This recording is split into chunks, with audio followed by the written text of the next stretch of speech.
I think it should be recording. Okay, it says we started recording. Okay. Their pictures aren't there. Yeah. We can go. Well, thanks everyone.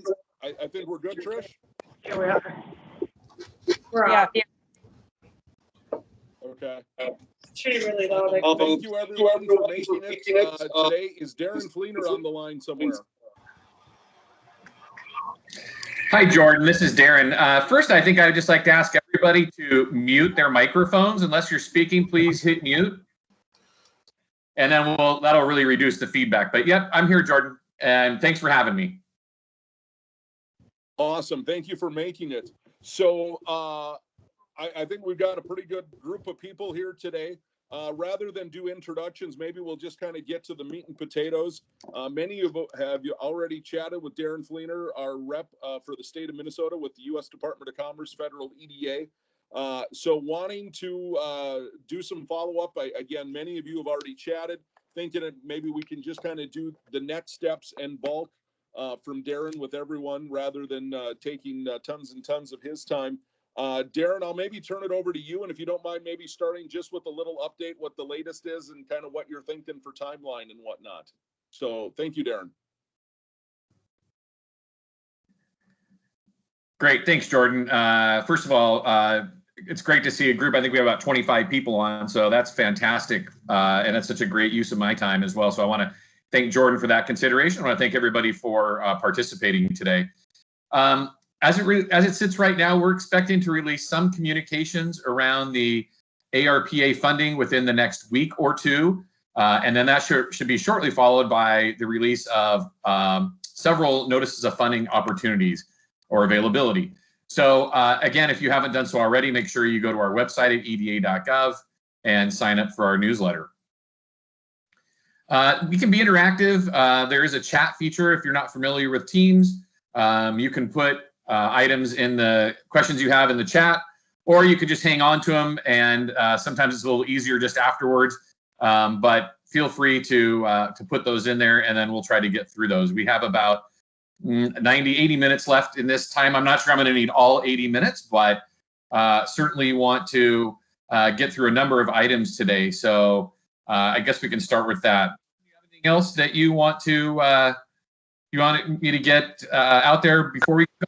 Any other announcements or anything like that? Whatever you think is best, Darrin. Terrific. All right. Well, I'm assuming that everyone can see me. I'm going to go ahead and share my screen. And so if somebody could just indicate to me that they are able to see my screen, that would be great.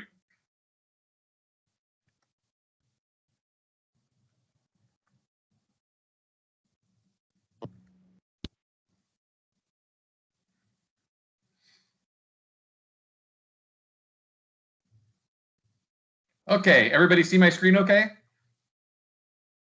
I think so. Great.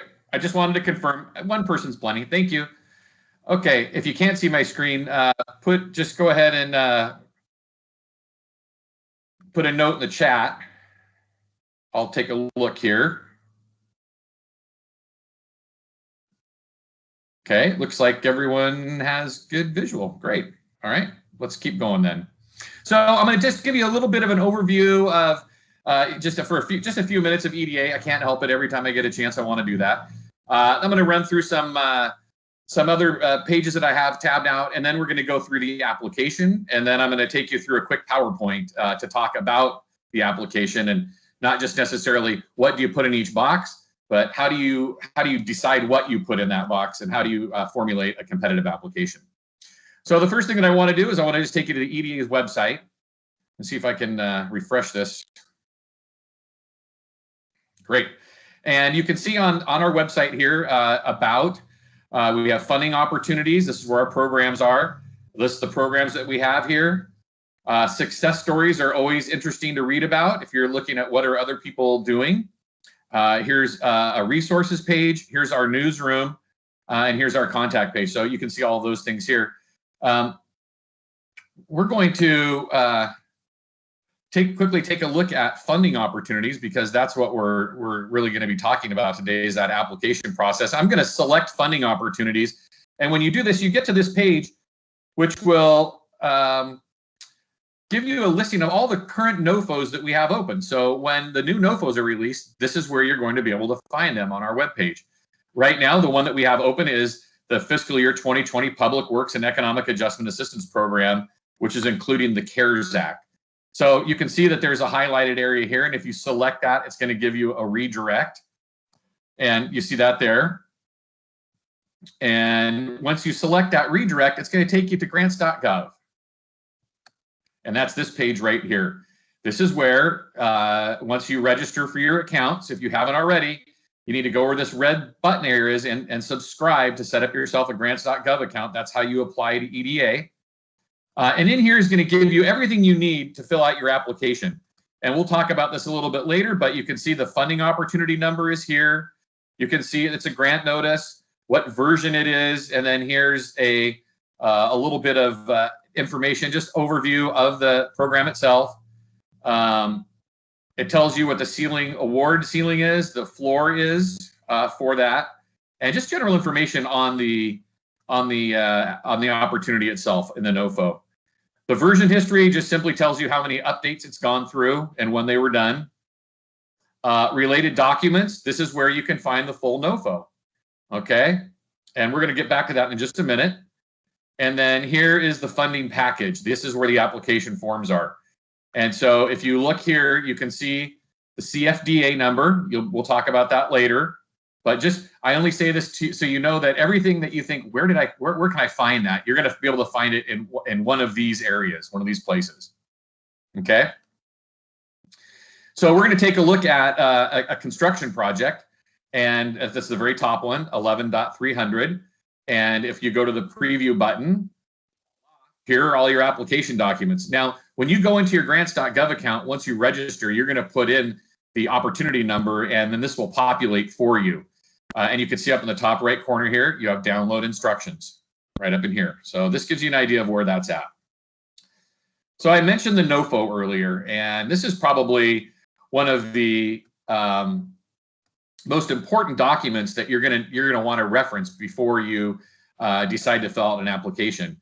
And a NOFO looks just like this. So here's a notice of funding opportunity this is the one we have open right now for the Public Works and Economic Adjustment Assistance Program. What is a NOFO? A NOFO is the playbook. It's the playbook by which all of the rules for the program are written. If you have a question about, can I do something? Can I not do something? Where are the walls? Where are the fences? What does that look like? It's all in this NOFO. Everything that you likely will need is in here. Now, if you want to talk about competitiveness of an application and not eligibility, then that's a conversation we should have about your project. But for now, the notice of funding opportunity is where you want to go and really educate yourself on the program before you start to apply. And it's a pretty easy read. It's not terribly complex. Some sections you can get through faster than others, but it answers a lot of the questions ahead of time for you. Again, the NOFO for the ARPA has not been released, but when we do, I showed you where that was at. You'll be able to look at it, open it up, and go through this as I'm going to go through it with you right now for a few minutes.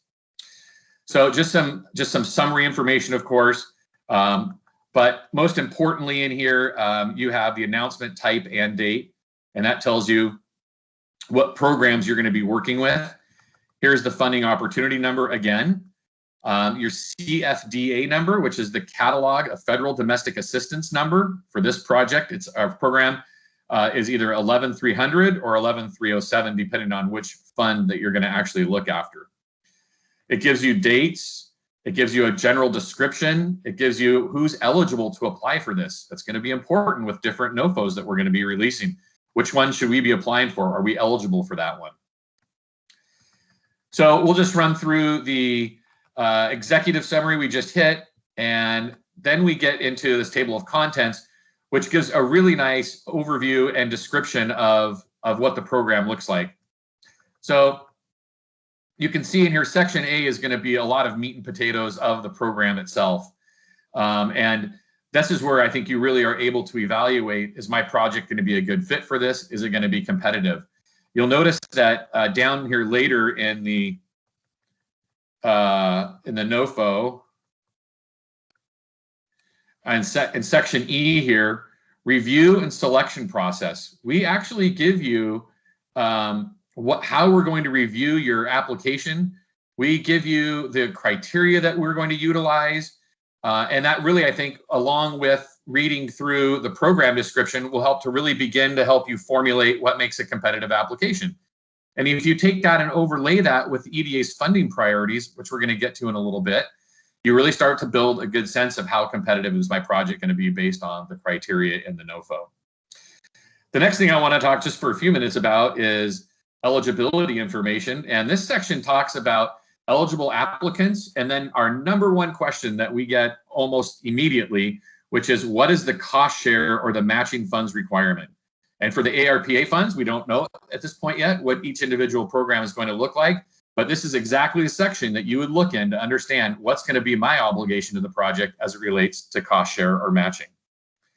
And then finally, economic distress criteria. And I expect that we should have 100% eligibility across the board, everybody in the state, if you're an eligible applicant, to come and be a part of applying to EDA for these ARPA funding opportunities. Okay, so then we get down into the pragmatic and more mechanical part of the NOFO, which is how do I get this thing through the process? What is the timing? Are there any deadlines? Where do I actually send this? Are there things that I should or shouldn't be including in this? And then any other requirements that we have to get that submitted. Section E talks about our review and selection process, which I mentioned earlier, which could include target dates for timing. A question we often get is how long does it take for EDA to review an application? In most NOFOs, we set a target of 60 days. It's a target, and we're in pretty unusual times. So you have to understand that during these unusual times, things can be protracted and can take some additional amount of time. And then finally, we look at in section F, we look at how you get the award, what your requirements are going to be for reporting. We talk a little bit about contacts for regional offices. That's where you'd find my name for the state of Minnesota. And then general other information, which is included in almost all other NOFOs. So that takes you kind of through the table of contents, what it looks like in there, and I think will provide you a great deal of information. It's not a huge document. The meat and potatoes of it are 33 pages, and so I think you can get through that pretty quickly. And I think it will really help you in the long run develop an application that is stronger and more competitive. So at this point, I'm just going to jump back over and take a look at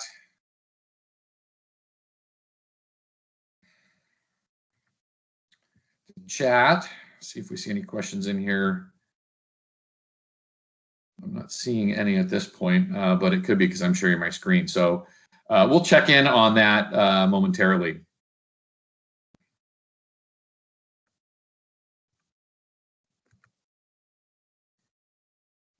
Okay. And let's go back here. Great. All right, I've stopped sharing, so nobody panic. I'm going to check the chat real quick to see if we have any questions in there.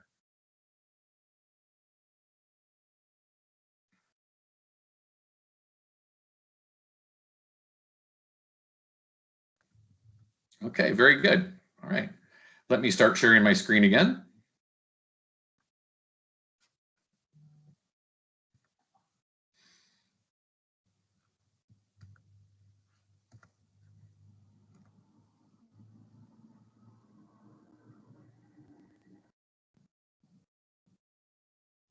All right, so I've got my screen share back up again, so we'll keep moving forward then.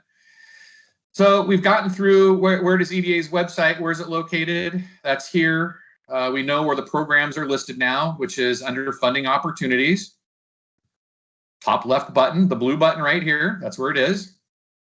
We've looked at the grants.gov page, and we know what that looks like. We have some familiarity with that. We know where to register and how to apply.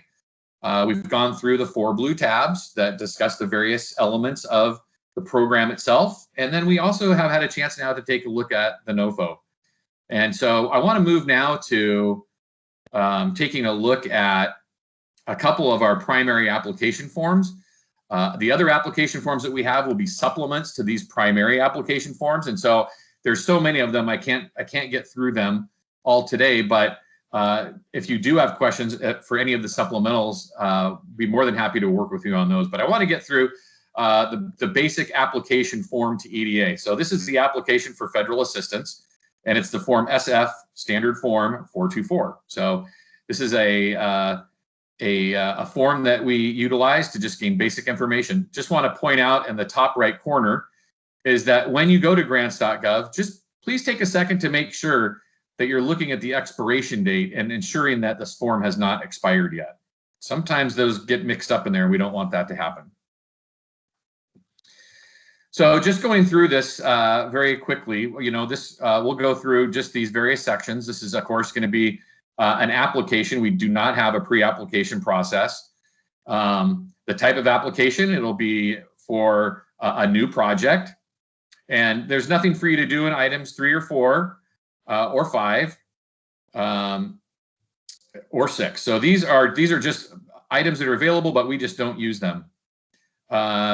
I don't believe the state's on the anybody from the state is on the call, but if you are, that's for you the way that you acknowledge the application form. If your state is required by the single point of contact or the SPOC requirement, and I believe that Minnesota has opted out of that. So I don't think you're gonna have to worry about that either.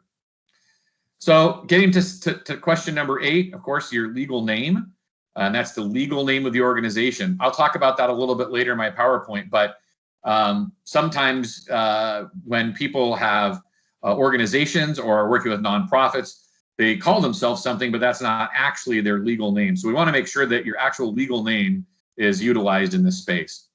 Section B will be a place for your EIN number, your employer identification number, or your identification number, either one of those two things. And then, of course, we're going to want to see your organizational DUNS number in here as well. It's no question that we're going to need your address. And please don't pay attention to these asterisks over here, especially when it comes down to the county that you live in. Please be sure to put in your county. This is helpful for us. It allows the folks reviewing the application initially not to have to go try to figure that out. So please do include all of the items within this area. You're welcome to, of course, give us your department name or your division name if that's an area of the organization in which you're submitting the application out of. And then we're going to have a little bit of a differentiation. We're going to have 2 people identified in this application form. It's going to be the contact person. That's the person that, you know, myself or anybody else, in your case, Jordan, we would be working with on a regular basis to help work up your application. But then also we're going to talk about the authorized representative, which is a different person. So in this particular area in section F, you're going to want to put in the name of the contact. This is the person that if I have a question in reviewing your application that I'm going to call. Can the contact person and the authorized representative be the same person? Yes, they can. But most times they're not. And I'll talk about that in the contact information later. Excuse me, in the authorized representative section later. Let's go down to the type of applicant. This is the type of organization that you are, and I'll go through that later in the PowerPoint. But this is a drop-down menu. You'll be able to select which kind of an organization that you are. And then, of course, at number 10, the name of the federal agency. That would be the Economic Development Administration. Catalog of Federal Domestic Assistance Number. Excuse me, tongue got all tied up. Where would we find that? And where would we find the CFDA title? We'd find that in the NOFO, and we would also find that in the synopsis, right? We talked about those earlier, and that's where you'd locate those. Again, your funding opportunity number located in the same place, as well as the title. If there is a competition identification number, this is where you'd place that. This is in areas affected by the project. So you can provide us a project map, and you can see that you can add an attachment here. And in an EDA application, you can add as many attachments as you want. So feel free to attach away. And then in here is the descriptive title of your project. This is not meant to be any more than a few words, just basically describing water and wastewater infrastructure for the city's industrial park. That's enough for that. Okay, moving on to the last and final page of this. This is where you'll be putting in your congressional district. And sometimes the applicant doesn't necessarily build the project in the applicant's jurisdiction. So you might have multiple congressional districts that are associated with the project. So here's A is for the applicant and B is for actually where the program or project's going to happen. If you have any questions on that, please feel free to reach out to me. I'll be sure to help you with that. Number 17 is your proposed project date. For non-construction projects, we generally see a 24 to 36 month project window. And for construction projects, we most always see a 60-month project window. So that would be 57 months for award, design, and construction, and then we would give you 3 months for project closeout. The estimated funding, and number 18, federal, is what you would be looking to ask EDA for. The applicant is, of course, you, and that is your contribution. And then if there's any other funding sources, either from the state, local government, or other, we would see you list those all in that area. Program income, I don't think we're going to ever see that, so you don't have to worry about that. And then G is the total amount. So when you take all of these items and you add them up together, that's going to be the total cost of your project. 19, we just had mentioned that is the application subject to review by the single point of contact by this executive order. I believe, in fact, I'm sure that Minnesota has opted out of that. So you'd be able to say that you're not subject to that. Number 20, we're asking if you as an applicant are delinquent on any federal debt. And if you are, please do provide a description and a explanation of that in an attachment and form. And then finally, you're certifying that the information in this application is true. You have to acknowledge that. And then the way that these applications get signed in grants.gov is electronically. And in your grants.gov account, you are going to name a signatory to this grant. If you have a grants.gov application already, it's going to be important that the signatures on this form and other forms that we have that you sign are consistent with the authorized representative documentation I'm going to talk about later. So the authorized representative, this is the person that is going to have the authority to submit this grant to the EDA and would then, if awarded, be the person who would have primary responsibility for signing all other documentation, including reports, draw requests, and any other correspondence that you, as at that time an awardee, would be sending to EDA. So this is our general application form. This is a pretty short one, just 3 pages, and we'll wrap it up for this one here. Grab a drink of water. The next form that I want to move to, and then we'll go to check for questions again, is the form ED 900. And this is the form where you really get to tell the story about what's going on with EDA, to EDA, with your community, with your region, with your organization. This is where we receive almost all of the information regarding your actual project itself. And so this is something that I think you want to take your time in filling out. I think also, though, you want to be sure that you're only answering the questions that we're asking in the application. I think it's important to keep your answers focused and make sure that they align with the thought of the application and the expected outcomes of the application.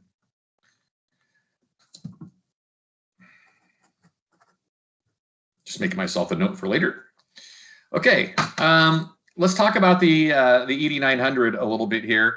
This is the applicant information applicant information section, which is number A. A lead applicant is the applicant that has the primary responsibility for the project. What does that mean?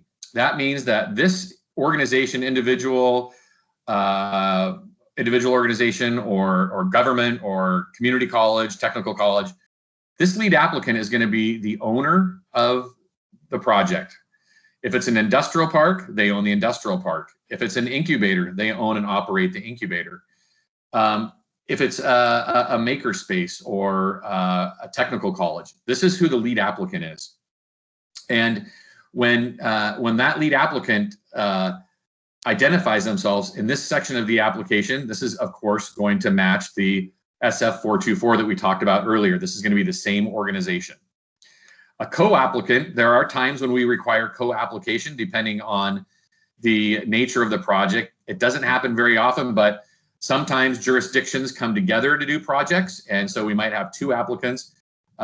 They also, too, would share in the responsibility of the project, but they share a different status as it relates to obligations and responsibilities under the work of the grant while it's happening. So the lead applicant would, again, enter their SAM.gov number here, the expiration date, and then the fiscal year end date for that, that code. So getting to this first section of this, really talking about the project, we're going to talk about project information. And this is where we initially ask you to provide a geographical definition of the region to be served by the investment.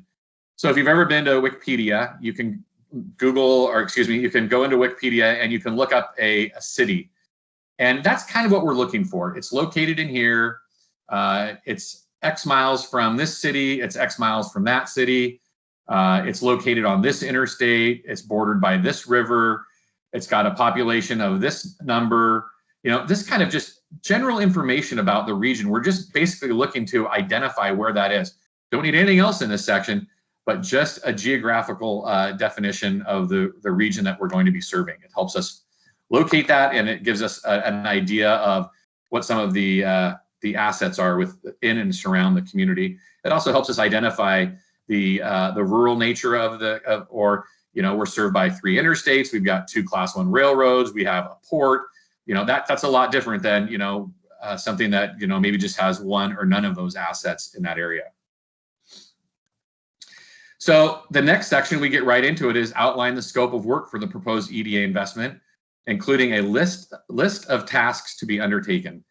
So this is not really where you describe necessarily your project, but this is where you're describing the scope of work. So it is appropriate to put maybe a paragraph heading the scope of work that is a short description of the project, but we can get to that later a little bit. But in here is where you define what the work elements are of your project. Keep in mind that your scope of work is going to be associated with a project budget. So ensure that with your project budget, you have an alignment with the scope of work. In other words, you've identified an area in your budget that would be assigned to each element in your scope of work, okay? So in the scope of work in this area, you not only want to identify the task that's going to be undertaken, but it's also a good idea at this point to identify how that's going to be accomplished, if it's going to be a contractual services line item, if the work's going to be done in-house, if there's going to be a partner organization performing this function. This is a good place to list that as well.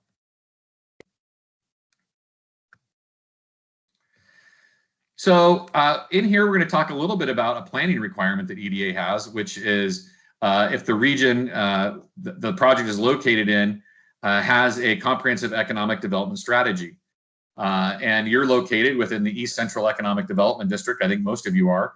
And if you are, that's the source of your your community economic development strategy, your comprehensive economic development strategy. So I don't think anyone on this call is going to have to worry about the answer being no. But if for some reason you are not located in the region, we have other opportunities to satisfy the planning requirement, and that would be located, you'd indicate it here in B3A1, and we would want to work together on that. So if that is your case, please get a hold of me and we'll talk that through. It's important to remember that with your application materials, specifically in this section, we would require you to get a letter from the Economic Development District, Bob or Jordan or Michelle, that says that this project is a part of implementing the comprehensive economic development strategy, so confirming implementation of the strategy and providing support for the project. So be sure to get that letter from the Economic Development District and submit that as a part of your application materials. So let's go on to B3B. So describe the economic conditions of your region, define the economic development need to be addressed by the proposed investment, and explain how the proposed investment will address that need. So here's a real good opportunity at this point to really just talk about in both qualitative and quantitative methods to really describe the conditions of the region. So in our latest CARES Act round of funding, we had a lot of statistical data in this section. Our unemployment rate went from this level to this level. We saw a decrease in this type of attacks. We saw, some of those quantitative things that you can really get your hands around and describe in the application as to what that condition has resulted in. So where you've been and where you're going to. Sometimes it's a short-term thing, like a major plant has closed or a pandemic has happened. Sometimes it's long-term and systemic. We've had underemployment for years in this community. We've always had a high unemployment rate or a very low per capita income. Whatever that condition is, this is the place where you describe it. And really, this is the place where you make your case to say, this is why we need the project. Here is not just me telling you it is, but I'm also providing you some level of source data or some level of analysis that really convinces us and shows us that this level of distress is taking place. But also as important in this section is to then define the need that you're going to be addressing.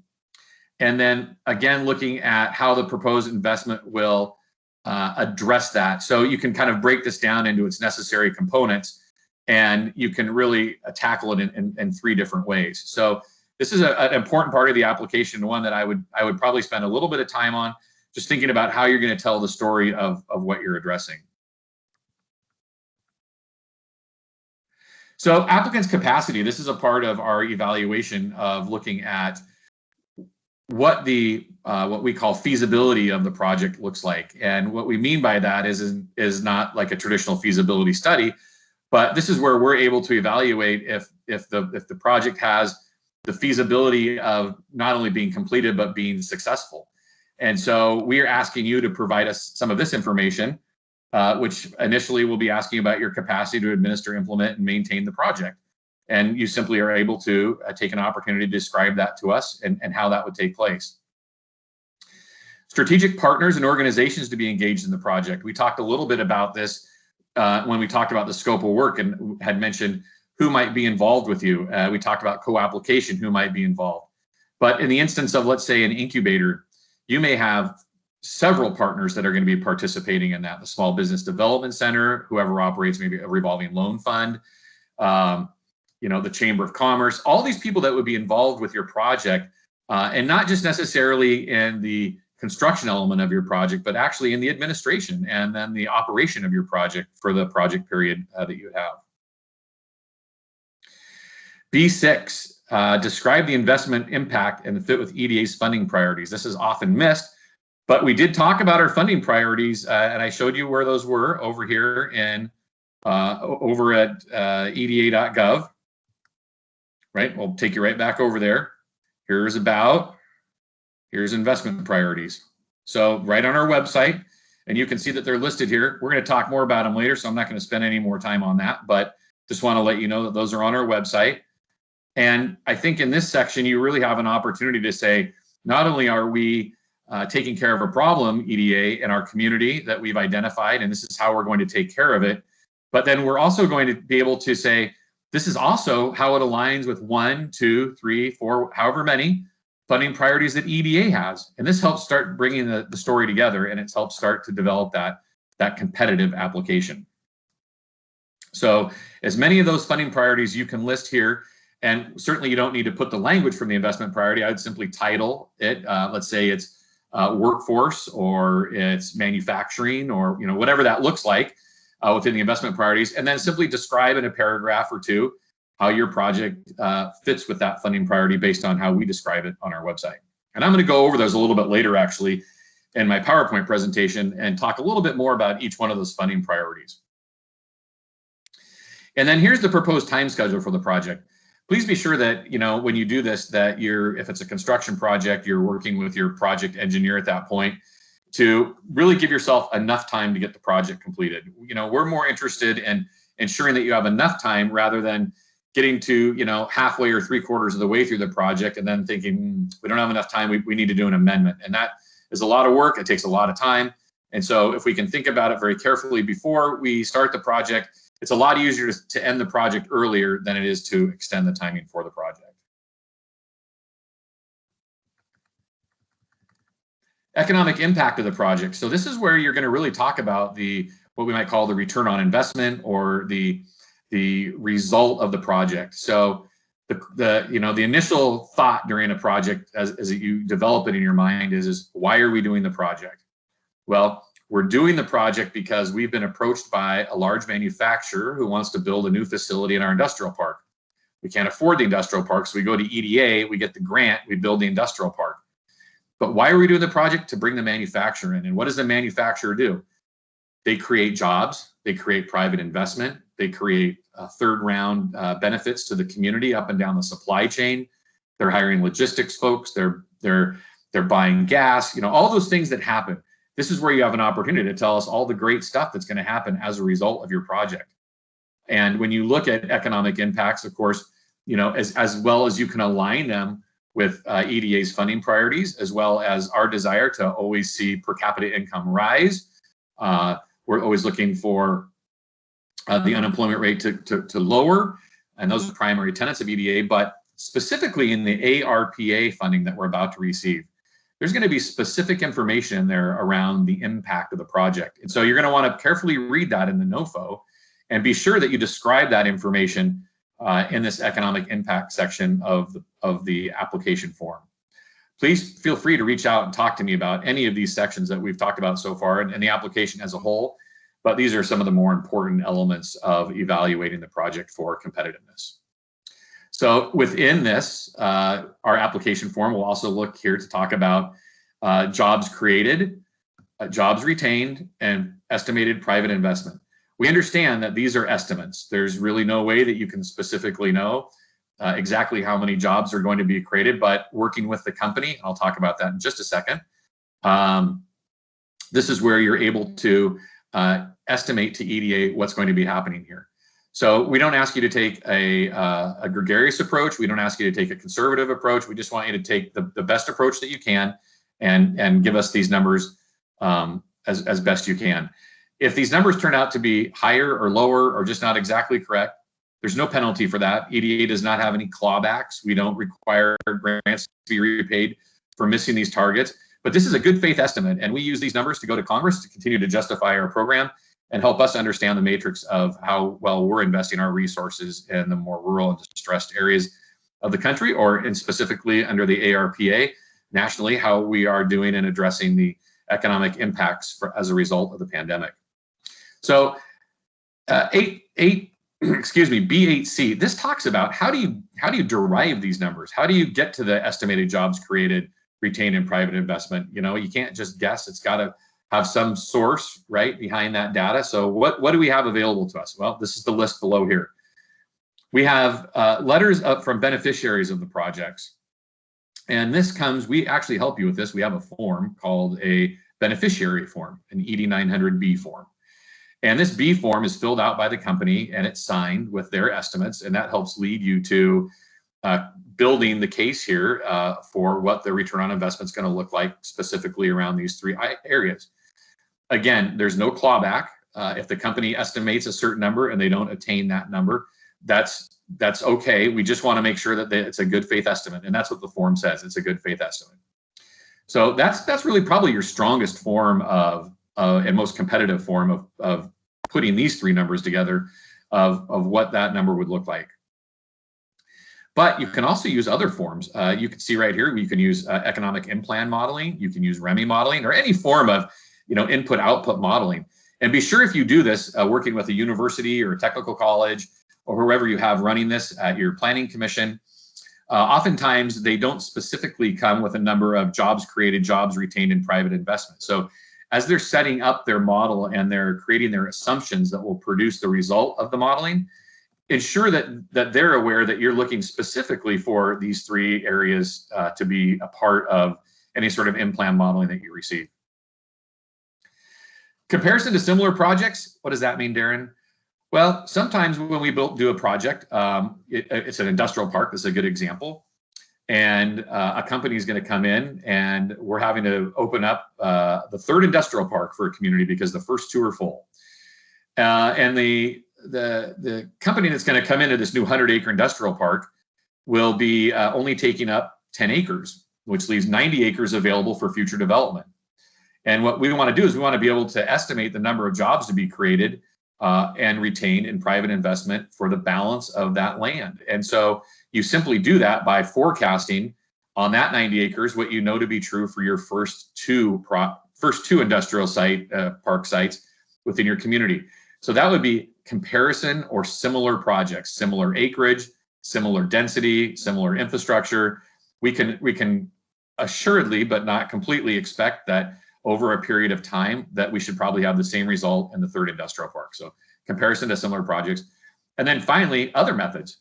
And you can describe what those are to us, and you just put that in here for us. So really you have a great latitude and opportunity to not leave any crumb of this super important return on investment and economic impact part of your application here in B8B, excuse me. We talked a little bit about beneficiaries, and these are when you actually have a company that you have, what they call it, a bird in the hand, right? When you have that company, and oftentimes there's more than one company that are beneficiaries, and this is something we'll talk a little bit more about later. But this is the place where you're going to list their name, the number of jobs created, retained, and private investment. And of course, this doesn't necessarily have to match what you have above, because above could include any sort of economic modeling or any number of those, and if it could be your case, you might use multiple. You might have beneficiaries. You might do economic modeling. You could combine them, just whatever works best for you and for your application. So section B10 is where we're going to talk about matching funds requirement. And we talked a little bit about that in the NOFO. And here is where you're going to be telling us what that looks like. So you're going to identify the source and the nature of the funds. It's important to know that at the time of application to EDA, these funds have to be committed and available to the project. We're going to talk about a resolution of the governing board later, but in that case, this is where it's going to be put. Now, the note that I made earlier that I want to make sure that I remember to talk about here is that the EDA funding for the project, again, has to be available at the time of application. And so here's where the source is. Let's say the source is going to be the Water Reserve Fund, the amount, $1 million, the date available, which should be the date that you do the application. The type, cash. Well, maybe you're not doing a construction project. Maybe you're doing a feasibility analysis. So maybe part of it is in kind. So this is where you're able to describe the type of match that you have, and then restrictions that you might have on that. And the resolution that we're going to ask you to provide to us is going to ask you to confirm that there are no encumbrances or restrictions on the fund. And that's for the purposes of the EDA project. So a water fund could have a restriction on it that says only money in the Water Reserve Fund can be used for water projects. That's a restriction that, of course, the applicant has.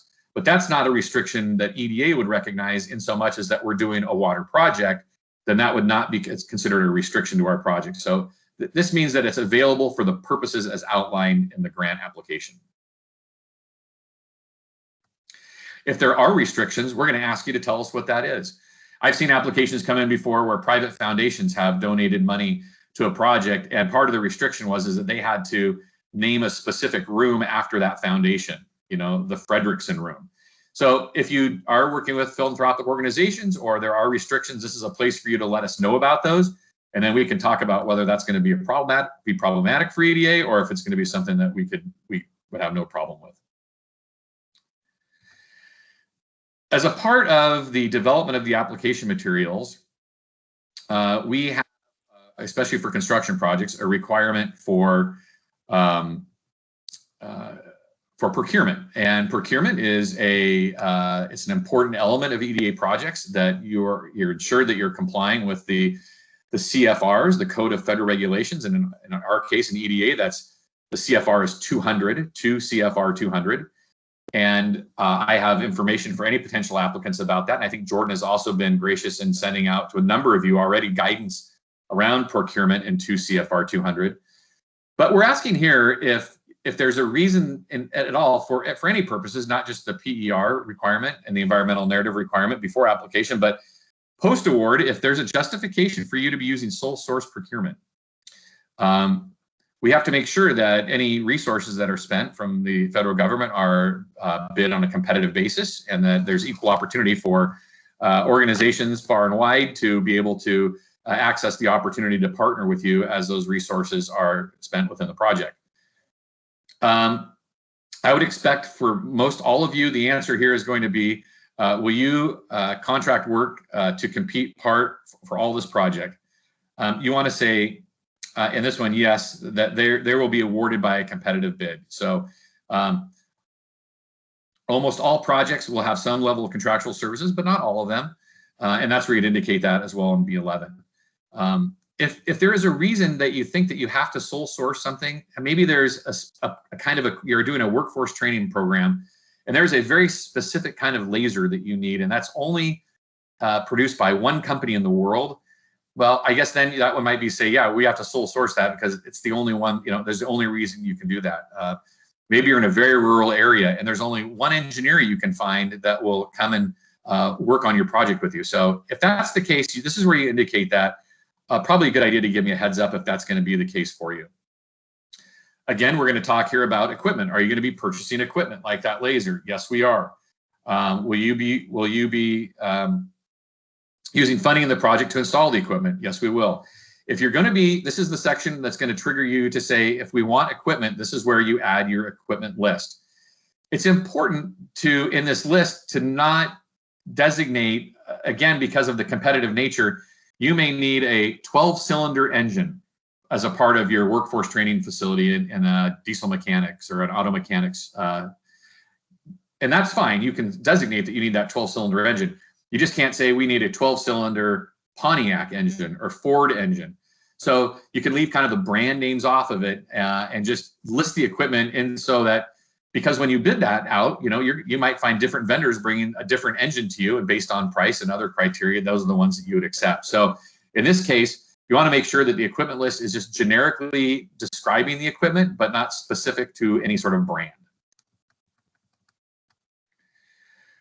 Regional eligibility, for this program, the ARPA funding, we're going to have 100% eligibility. So for this particular part of the application, you'll be able to just designate that you are included in the national designation for the national disaster under FEMA. And that information is available at fema.gov/disasters. You put in the state of Minnesota, you get your designation number for the state of Minnesota. It's DR4451. That's the map number. I think that's it.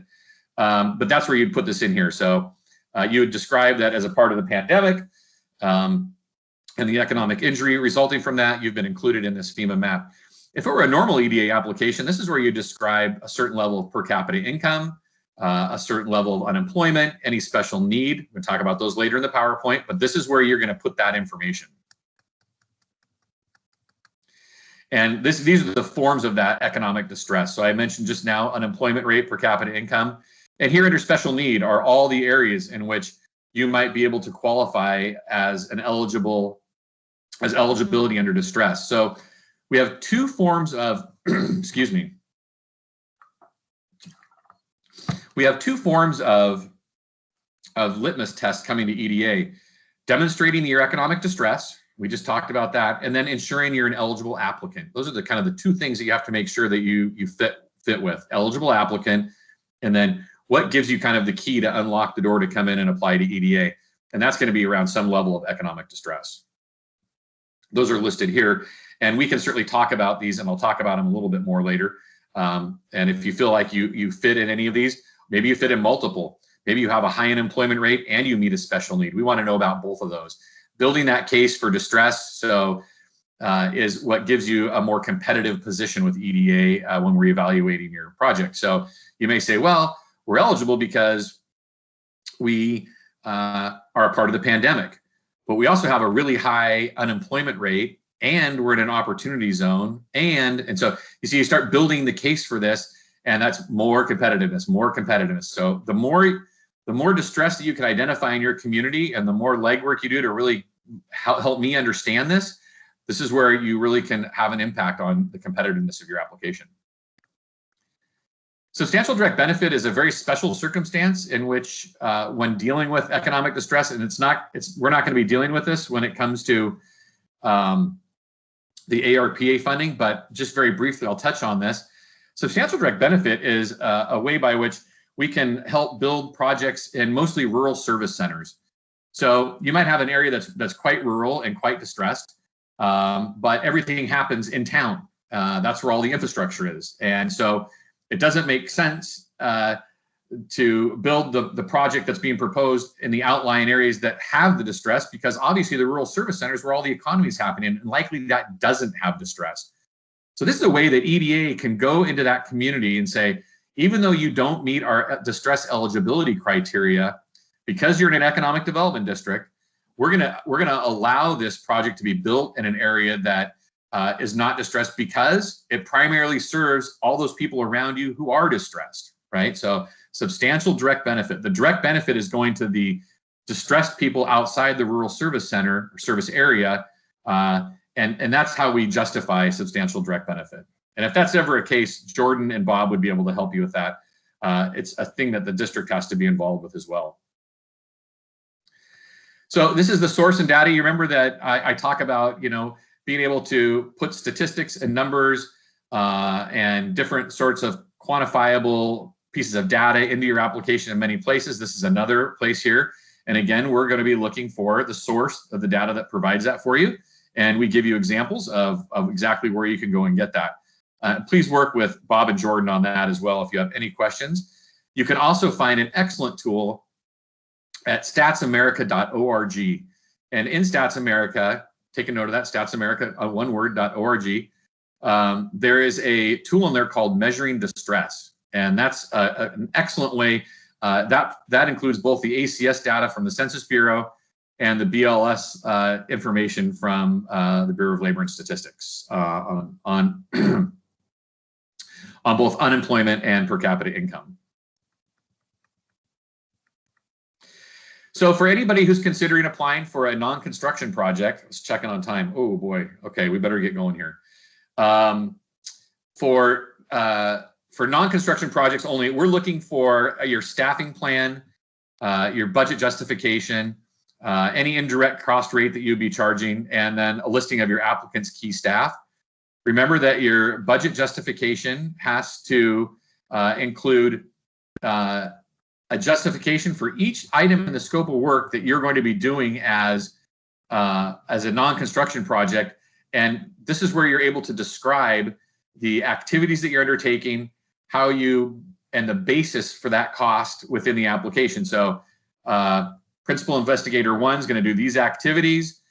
This is their rate that they get paid. This is their fringe that they get paid times this many hours equals this much. And you start building the matrix up. And so for in-kind projects, this is where you really are able to lay out your staffing plan, budget justifications, talk about your indirect cost rate, and then the key staff that you intend to have working on the project. From section E on now here, these are just a lot of administrative requirements. There's a lot of yes, no answers. I'm not going to take a lot of time to get through this because we're down to about 30 minutes and I want to get through my PowerPoint with you. So these are administrative requirements where you're giving us assurances under several of our regulations that certain requirements are going to be adhered to. Lobbying certifications, things for single point of contact. We've talked about that a couple of times already.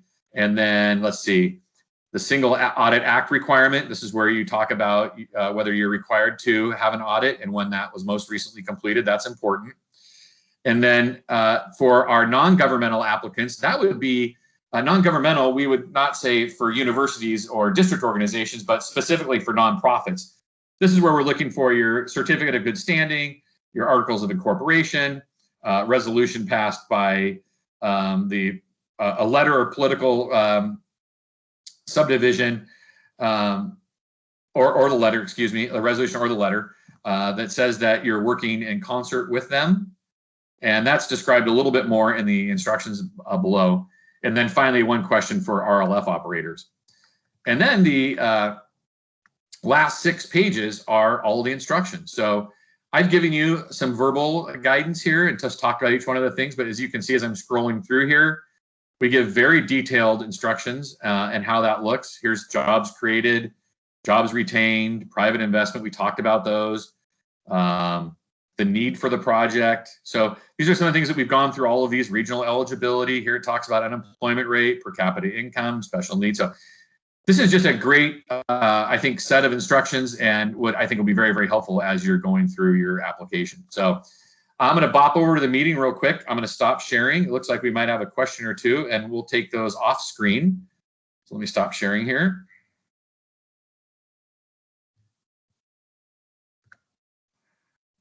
All right.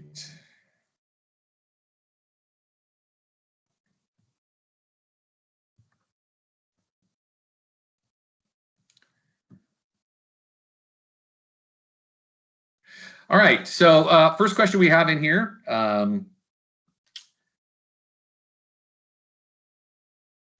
contact information, so Gail asked a question, is the contact info for the applicant or for the firm preparing the grant?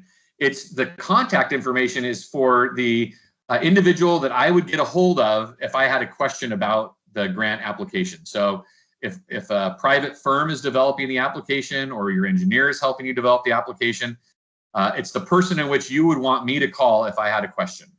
So hopefully that helps. Are distress factors as important with COVID funding? You know, you always want to build the best case you can. So I would suggest that even if it's a COVID funded project through the ARPA, but you still have other forms of distress, I would certainly include those as a part of the application. It may not change your grant rate, but it may help you competitively with other projects that maybe are very similar but don't have the same level of distress. We were asked, will the recording be shared? I can only assume that that is the case. I think typically that's what they do, is they have that available. I think actually they may put it on their website if I'm not mistaken, but I think in the past when I've done webinars with the district before, they've always offered to make the recording available. Okay, well, you're welcome, Gail. Any other questions anyone wants to type in real quick? Let's give it just maybe 30 seconds. I'm going to have a drink of water, but this is a great time to ask any other questions you might have.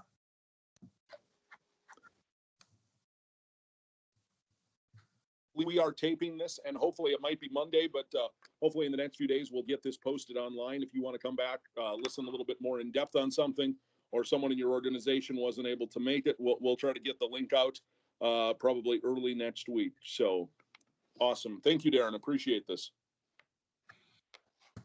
Yeah, no problem, Jordan. I see we've got about 29 minutes to go. So if there aren't any other questions, I'm not seeing anything in the chat. I'm going to go ahead and close the chat window and re-engage sharing, and then I will bring out my PowerPoint. Awesome. Thank you.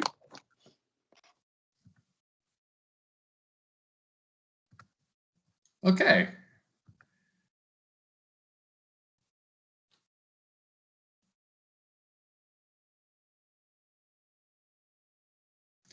All right, let's get into the PowerPoint.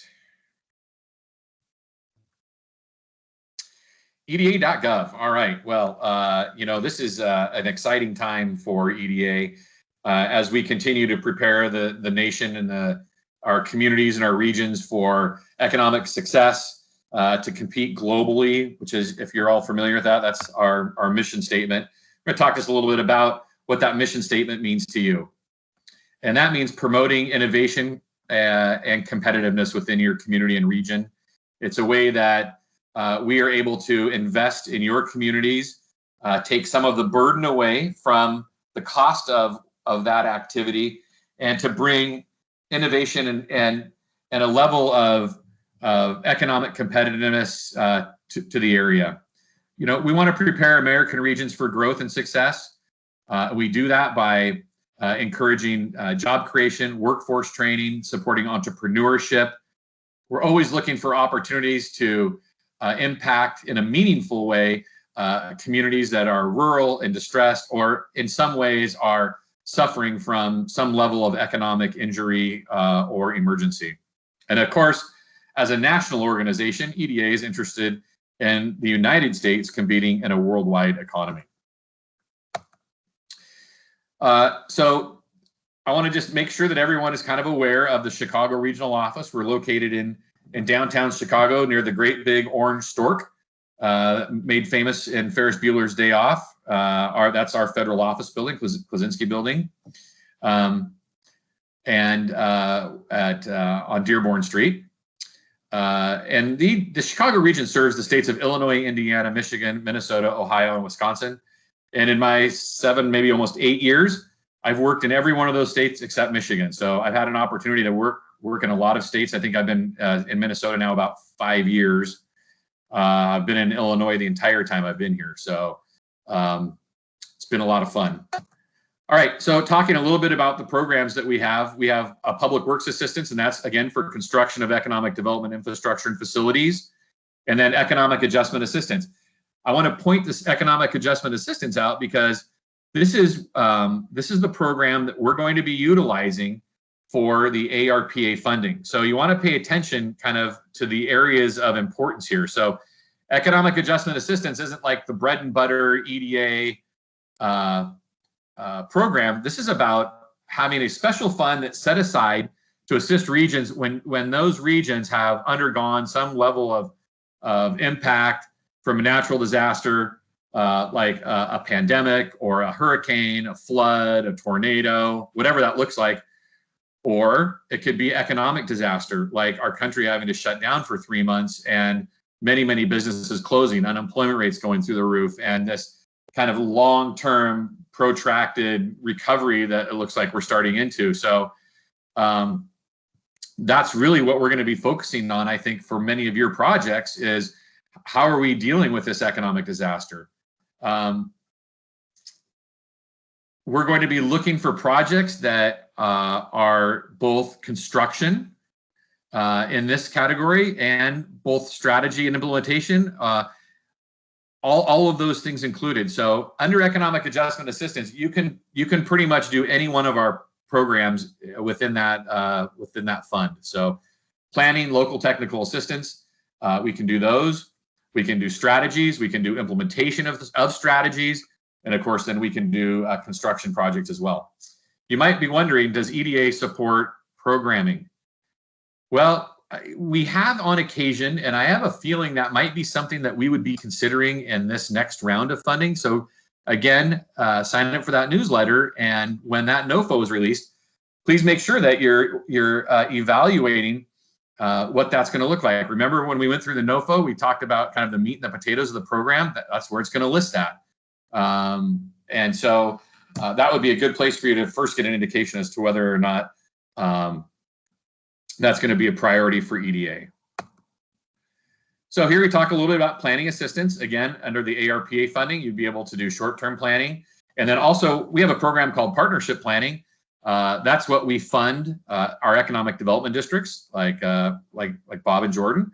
And this is a relationship that we have with them. And one of their primary responsibilities is not only doing the outreach like they're doing today, which I very much appreciate, but also their job is to author, update, and maintain the comprehensive economic development strategy that covers the counties within the East Central region. And then finally, local technical assistance. And this is a great little fund that we have, and again, available under EAA, where we can look at things like industry cluster strategies, implementation of targeted strategies, and we can do some pilot programming for a limited time and kind of based on what the sustainability plan is. But this is also, something to be thinking about, these types of analysis and really understanding what the impact is going forward, being able to evaluate the existing assets that a community has, and then trying to better understand based on those assets, what is our best opportunity moving forward to provide some level of recovery and resiliency back into our local economy. So eligible applicants coming to EDA, remember I said there's kind of those two litmus tests. You got to be an eligible applicant. You have to have some form of distress. Well, in this discussion today, we've already talked about the form of distress for the ARPA fundings is that you're involved in a national disaster, declared disaster. So we don't have to really worry about that. And that is the next slide. But we do have to worry about, are you an eligible applicant? So as you can see at the list in front of you, are you one of those? And again, you see that I noted here to use your legal name when you're thinking about being an eligible applicant. We need to know if there's an LLC at the end of your name or not. So just always keep in mind that we're not able to work with a private company. That's really one of the biggest issues that we have, and people understanding what is an EDA grant, who's eligible, excuse me, to come to EDA for a grant. Here's the list in front of you. You see we can do almost everybody. We're specifically interested in getting to those organizations that are involved in economic development, that have, as you see in our application in the ED 900, you've got good partnerships that have been identified. You've got a scope of work, and that you have the ability to really pull the project off in a way that will show that that is a feasible project for EDA to be considering. So area eligibility, we talked about unemployment rate. And in a normal world, this unemployment rate would be 1% above the national average. And again, who can tell me? You type it in the chat. Where do you find that information? That's right, statsamerica.org, and you use the distress tool. You'll be able to find your county's unemployment rate, your county's per capita income, and that's the source for that. So, and then special need, of course, we talked about that. Remember back on the ED 900, that big long list of areas of special need. And in this case, we're going to be looking at a pandemic, a disaster, which would be your special need. So in your application, under eligibility, what do you check? You check special need, right? You go to FEMA.gov/disaster. You find out the FEMA map number, and that's what you put in there as your source of distress eligibility. And then please, as was asked in the chat room, if you want to include other areas of eligibility, like unemployment rate or per capita income, or maybe there's other areas of special need, be sure that you put them all in there. And again, here it is, statsamerica.org. So our investment priorities, these are new this year, and I mentioned them briefly in the beginning when we were at the EDA website. And here they are: recovery and resilience, equity, technology-based economic development, environmentally sustainable development, workforce, manufacturing, and foreign direct investment. I mean, really a cadre of opportunities in front of us, and I think some great opportunity for communities to look at projects they may not have otherwise been able to consider in the past, and really have an opportunity to engage EDA in some meaningful opportunities for investment. So our number one investment priority is equity, and this is for economic development planning or implementation projects that advance equity across America through investments that directly benefit one or more traditionally underserved population or underserved communities within geographies that have been systematically denied full opportunity to participate in aspects of economic prosperity.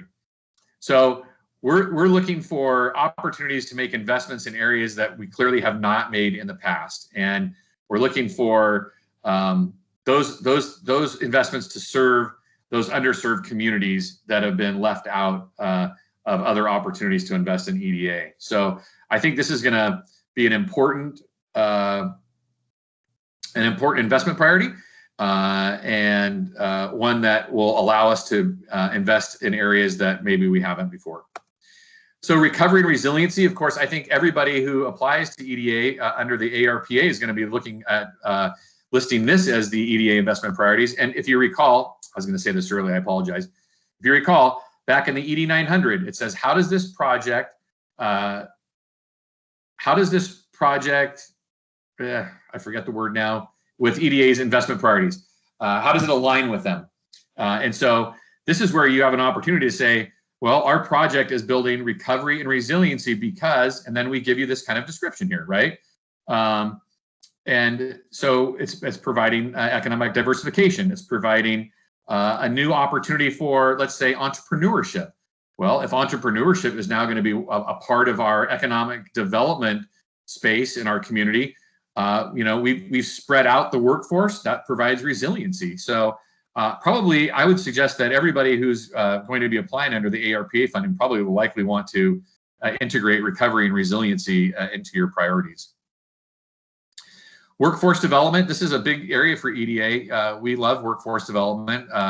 If not on the call right now, please share with your friends and colleagues at the local technical and community colleges. I know we've talked to Joe over at Pine Tech, but workforce development is important for us, but it doesn't have to just be a technical or community college. There's other opportunities for workforce development. And so this would be the key investment priority for that kind of a project. Manufacturing, of course, good paying jobs. It's a part of a larger economic development factor because of the supply chain that goes with manufacturing. And these areas, having a manufacturing facility contribute to the competitiveness and the growth of suppliers, either domestically or internationally. We love the idea of integration of technology in manufacturing. So speaking of which, technology-based economic development. See, these are projects that foster regional knowledge and ecosystems. And this is really about entrepreneurship. I think it's appropriate. We see a lot of technology-based, entrepreneurship-based applications, and they do produce high-skilled, high-paying jobs. So I think it's an appropriate and an important investment priority for us.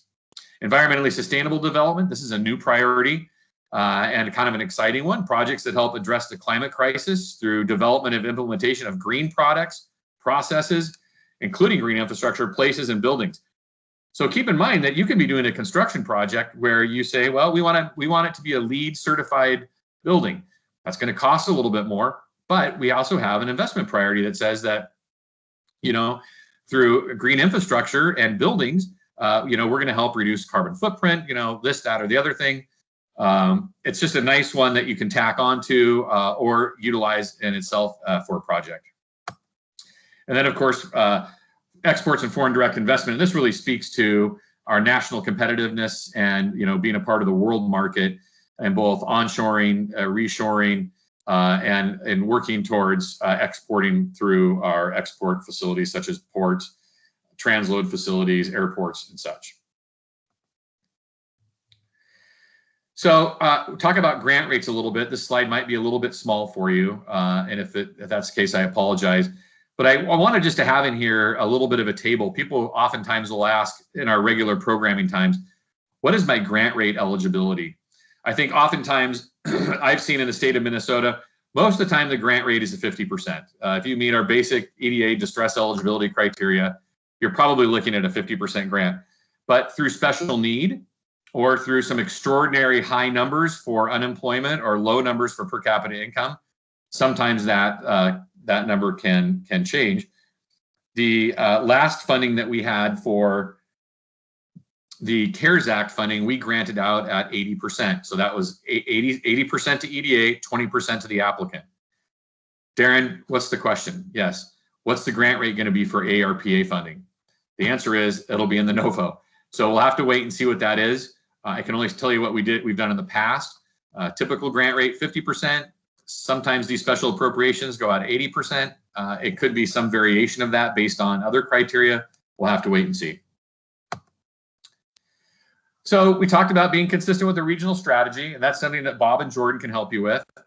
They must be consistent with that strategy for it to be eligible for EDA, and that letter of consistency is needed, and that's what documents that you have a consistent project with that. Again, pay attention to the NOFO. There may be some variation of that based on the type of projects that we have and the type of funding that we receive.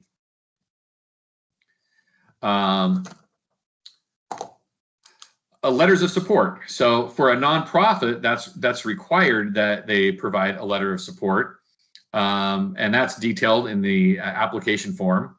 But also, you should also look at your stakeholder group that should be supporting a project, and then they can identify in a letter why it's critical.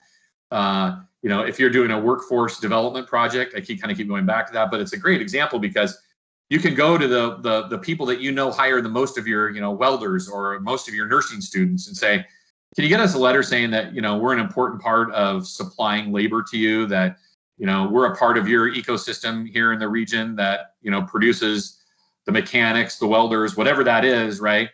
But one thing I think is important, and just to kind of keep it, kind of personal, or, showing what that real need is that we really try to not have any canned letters, just mailing letters out to have someone sign and send them back really doesn't provide, again, that competitive edge that you want to say, look, this is a critically important, and we do read those letters. So, it's an important, and it's kind of an easy way to really show not just that you're telling us how important this is, but once again, you're evidencing it by some third-party documentation, just like your distress eligibility criteria or other things.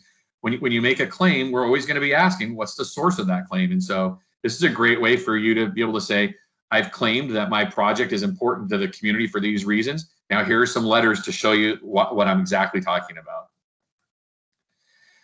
So relating to matching share, which almost always you're going to have a requirement of at EDA, and I don't expect that to go away for the ARPA funding. So this is going to be, I think, a salient point for us to be talking about, which is matching share documentation. So the resolution that we would be looking for from a governing board, whether it be a nonprofit, an institution of higher education, a city or county, whatever the governing board looks like, we would ask for a resolution that states three things. And Jordan, again, and Bob can help you with these because, or you can re-listen to this recording. But the resolution should contain the designation of an authorized representative. So you think back to the 424 we talked about earlier. There's the point of contact, then there's the authorized representative. The resolution needs to name that individual as the authorized representative. The resolution needs to state a second thing. It needs to state that the governing board is authorizing the submission of the application to EDA. So the governing board authorizes the point of contact or whoever else to hit that submit button in your workspace and grants.gov. And the third thing that it does is that it provides assurance to EDA, and here's the verbiage that you want to use, that the matching funds are readily available, unencumbered, and acceptable for the purposes of the project. The source of the matching funds, you can certainly use any sort of local or philanthropic, state, federal loans, not grants, except, and I know this is popular in a lot of communities, we can accept CDBG. That's like we can do that. And so any sort of grant resource that's not federal or federal loans, and the one exception is of CDBG grant, we can use that as a source of match.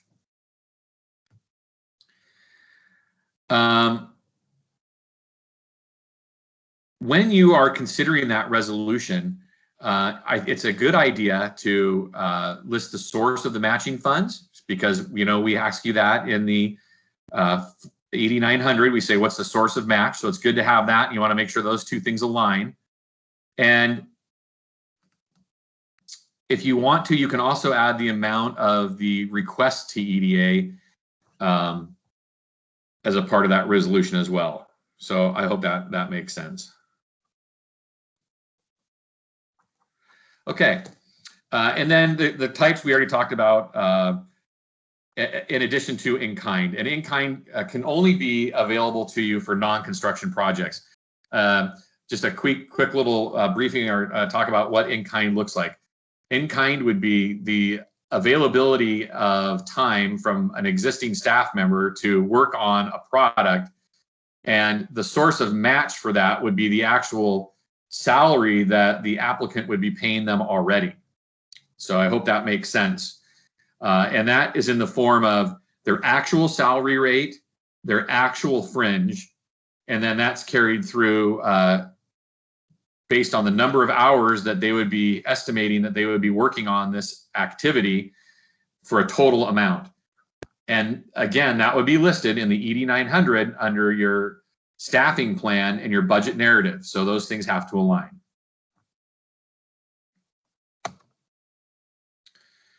So the authorized staff member is established by board action. That's the resolution.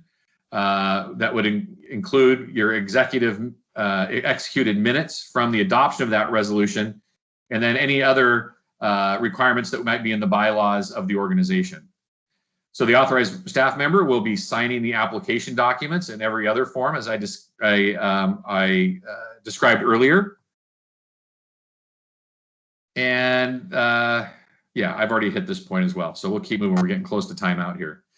So for construction projects, you're going to want to be thinking about these issues. That the project site and utilities owned by an eligible, correct applicant or under adequate control by the current applicant. So you have to demonstrate site control.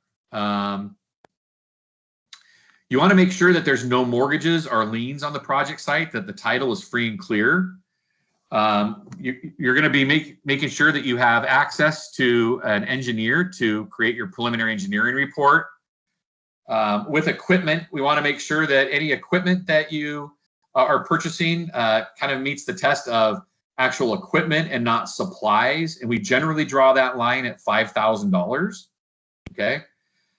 Any property that's going to be involved in a construction project, and when I say property, I don't just mean the land that an industrial park's going on. If we're running infrastructure from a water main to that industrial park, and some of that land has been acquired by eminent domain, that's a non-starter for EDA. We just cannot deal with any land that's titled through a process of eminent domain.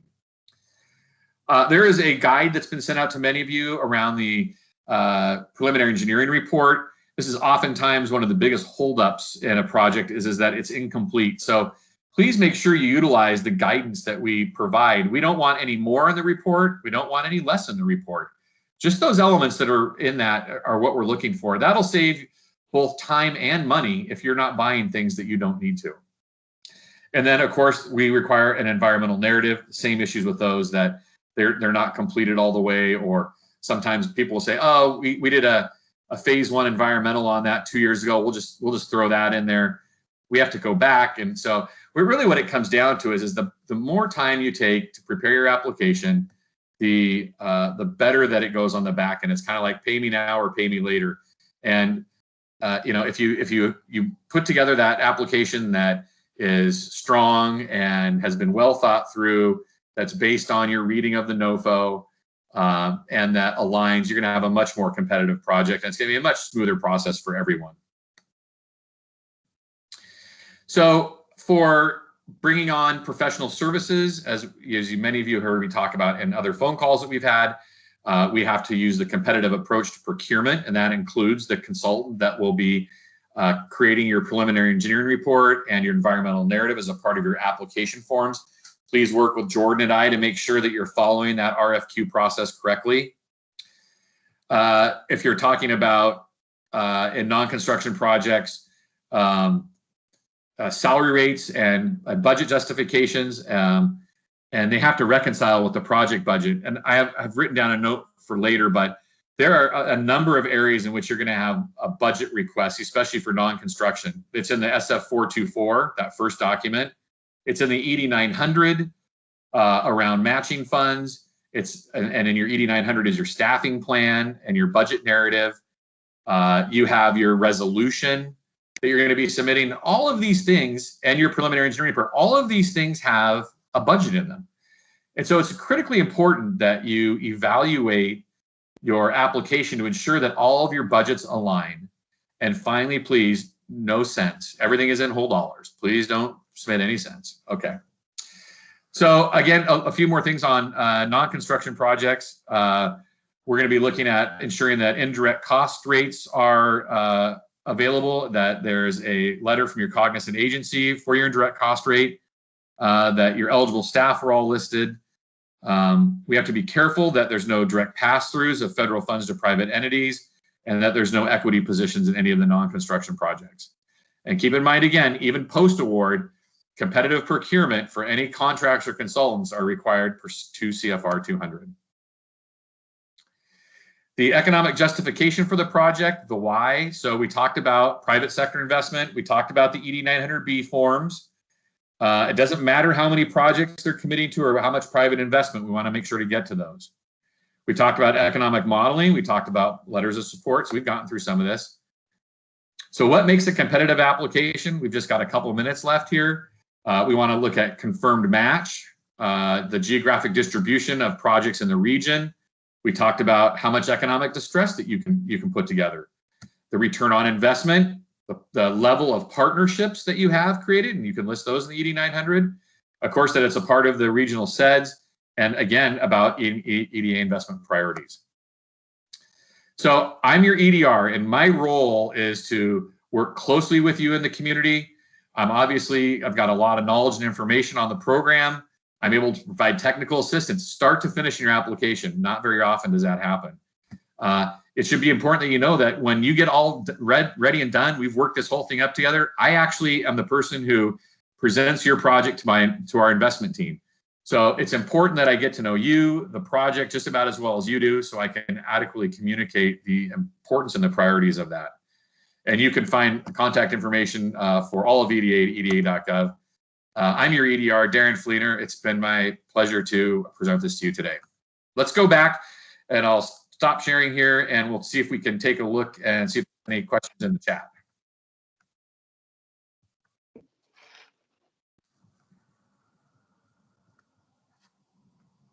Looks like we have one or two.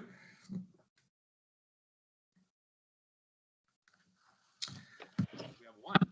All right, let's see. Can the cost of PDR and environmental narrative be included as a part of the grant request? So typically we do not allow for pre-award costs. There has to be some pretty extenuating circumstances for us to do that. I'm going to reverse myself on that.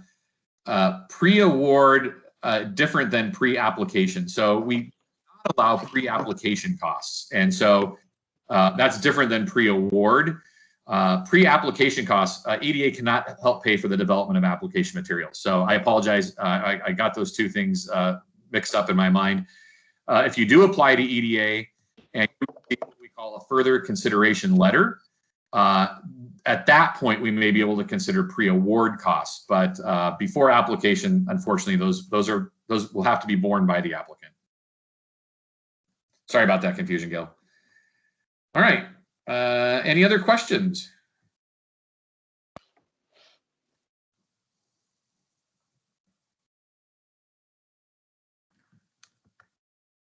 Any questions for Darrin? Well, if questions do arise, feel free to contact Bob Boss or myself. And if we don't have the answer, we'll be getting in contact with Darrin. As mentioned earlier, we chatted with many of you before on projects. If you'd like to do or need to do a follow-up conversation with Darrin, let us know. We'll try to do that, make that happen as well. Darrin's got 2 states, so he's quite a busy guy, but we very much appreciate his time, not only today, but in those previous meetings. Last call for questions. Hearing none, Mr. Fleener, thank you so much for doing this. We very much appreciate it, sir. Yeah. There we go. Yeah, Jordan, it's been my pleasure. Thank you so much. I appreciate your participation and look forward to some applications coming in. And if you need anything in the meantime, please reach out. Awesome. Thank you so much. Thanks, Darrin. Thanks, everybody. Appreciate it. Have a great day. Bob, did you want Take to care. say something on behalf of the RDC? I just wanted to thank everybody for participating this afternoon. And as Jordan said, just call us with any questions or if you have any need any further information, we can get that to you. Thank you. Thanks, everybody. Have a nice night. Bye-bye.